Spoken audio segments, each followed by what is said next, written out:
திருமணம் என்பது வாழ்க்கையின் மிக முக்கியமான கட்டமாகும். இது வெறும் இரு மனிதர்களுக்கிடையேயான உடன்பாடு மட்டுமல்ல, இரு ஆன்மாக்கள், இரு குடும்பங்கள் இணையும் புனித நாள். பக்தர்கள் திருமண தடை நீங்க, நல்ல வரன் அமைய, திருமண வாழ்வு இனிமையாக அமைய இறைவனை தேடுகிறார்கள். இப்போதெல்லாம் பலரும் திருப்புகழ்களை நம்பிக்கையுடன் பாடுகிறார்கள். அதில் முக்கியமாக அருணகிரிநாதர் எழுதிய வெள்ளிமலை எனும் மலைமீது என்ற திருப்புகழ்.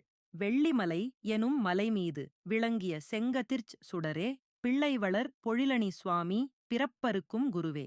இந்த திருப்புகழ் திருமணத் தடை, கவலை, மன அமைதியின்மை ஆகியவற்றை அகற்றும் சக்தி கொண்டதாக கருதப்படுகிறது. அருணகிரிநாதரின் வார்த்தைகள் முருகனின் திருவடிகளில் நம்மை நிலைநிறுத்துகிறது.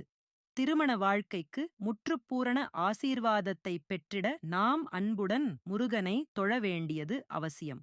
திருமண நலனுக்காக இந்த திருப்புகழை தினமும் பாடுங்கள் அல்லது கேளுங்கள். பக்தி, நம்பிக்கை, சீரான மனநிலை உங்கள் வாழ்வில் மாற்றத்தை ஏற்படுத்தும். ஓம் சரவணபவ முருகா சரணம்.